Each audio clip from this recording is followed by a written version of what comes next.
Buenísimo. Entonces, el cuarto video de la clase va a ser inferencia, es decir, cómo utilizando el modelo de MCO, ¿cierto? Podemos hacer inferencia estadística a partir de sus resultados.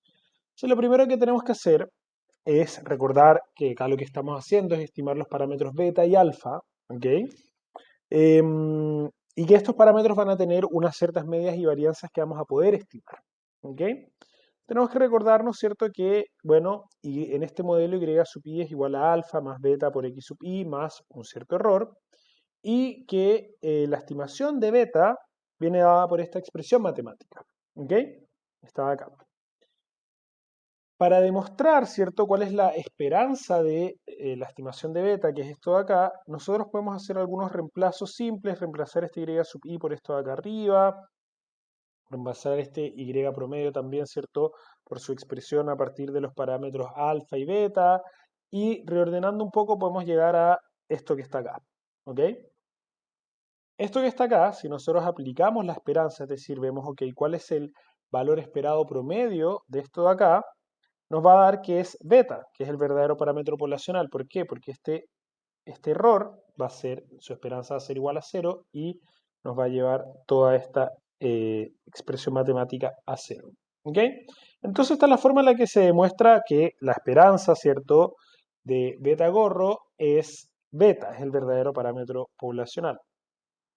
Por el lado, ¿cierto?, de la varianza de este beta gorro, tenemos que esta va a ser, ¿cierto?, esta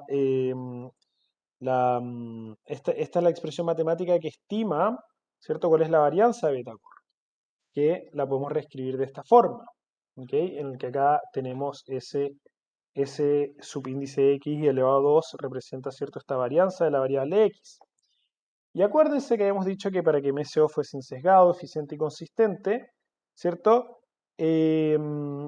Antes, hasta ahora no habíamos necesitado el supuesto de normalidad de los errores, pero para hacer inferencia sí se necesita el supuesto de normalidad de los errores, que quiere decir que los errores, ¿cierto?, se van a distribuir como una normal con media cero y varianza sigma elevado a 2. Entonces, ¿qué significa esto? Todo esto significa que, por ejemplo, para beta, la estimación es que beta, el estimador de beta, va a distribuir como una distribución normal, que su media va a ser el verdadero parámetro poblacional y la varianza va a ser esto de acá. ¿Ok? Si nosotros entonces a toda esta expresión de acá le restamos beta, que esto es equivalente a lo que estábamos haciendo antes con el test de hipótesis, ¿verdad? Tomamos entonces, construimos una especie de estimador, ¿cierto?, del estadístico t con lo que ya sabemos de la varianza y la media estimada para beta, y decimos, ok, entonces vamos a poner el denominador, el beta estimado, le vamos a restar el verdadero parámetro poblacional teórico y le vamos a dividir su varianza. Esto nos va a dar como resultado una normal con media cero y varianza o desviación estándar igual a 1, ¿ya? Y este estadístico de acá, esto de acá, ¿verdad?, que lo obtuvimos a partir de saber cuál es la varianza, ¿cierto?, de beta, cuál es la esperanza, cuál es su media, que podemos esperar, lo podemos transformar entonces como una normal con media cero y varianza 1. Y eso significa que podemos calcular un estadístico que vamos a poder comparar a la distribución t. Y por ende vamos a poder hacer lo mismo que hicimos con el test de hipótesis, que es calcular si la estimación de este beta es estadísticamente significativo distinto de cero o no. Entonces, de nuevo, esto acá está lo que les estoy diciendo. Esta diferencia, ¿cierto?, dividida por la varianza de beta, entonces va a distribuir como el estadístico t que habíamos visto antes, ¿con cuántos grados de libertad?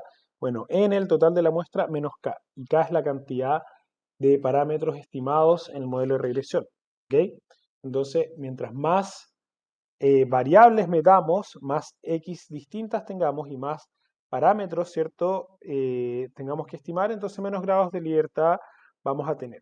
Pero eso nos va a permitir realizar un test de hipótesis y un test de significancia de los parámetros, en el cual la hipótesis nula va a ser que el parámetro poblacional es igual a cero y como alternativa es que es distinto de cero. Y en Stata, esto que vemos acá como el valor P, es lo que representa justamente la significancia, ¿cierto? Es decir, la probabilidad de cometer el error tipo 1 en esa hipótesis.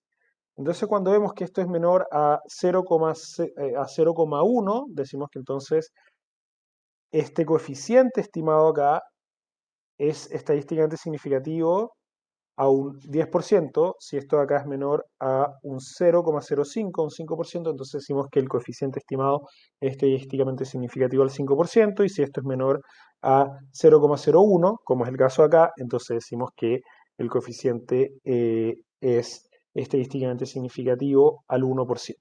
¿Ok? Por último, para poder hacer esto es importante entender que hay que hacer un test de normalidad del error. ¿Ok? Y como el supuesto detrás del modelo es que el error tiene una distribución normal, tenemos que ver si esta se cumple o no. ¿Ok? Y, em, y si no se cumple, lo que vamos a tener que hacer es utilizar el método Bootstrap para obtener la estimación de los intervalos de confianza, como habíamos visto antes. Es decir, si no se cumple el supuesto de parametrización, vamos a utilizar un Bootstrap. ¿Ok? Y nosotros en Stata podemos hacer un test de normalidad en el que en el fondo hacemos un testeo, ¿cierto? A partir de los valores de la skewness y de la kurtosis del error, en el que vemos y en el que la hipótesis nula, ¿cierto? Es la normalidad de los errores. Entonces, si nosotros vemos acá valores, ¿cierto? Menores a 10, 5, 1%, vamos a rechazar la hipótesis nula de que la normalidad de normalidad de los errores. Entonces, cuando hagamos un test de normalidad y veamos valores como esto, vamos a tener que utilizar un bootstrap para obtener los intervalos de confianza. La buena noticia es que si hacen un bootstrap, en cualquier software estadístico les va a dar un resultado como esto, y si se fijan, esto sigue teniendo acá un coeficiente estimado, ¿cierto?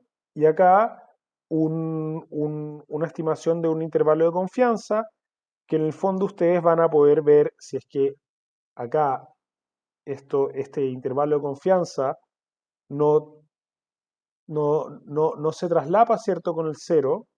¿Ok? Entonces van a poder saber que al menos a un 5% de confianza, su estimación sí va a ser distinta de cero. O también pueden ver los valores P de acá. Entonces la interpretación y la forma de leerlo, ¿ok? Es la misma. A pesar de que hagan un bootstrap, ¿ok? Van a tener un coeficiente estimado y van a tener, ¿cierto?, los valores P para esa estimación.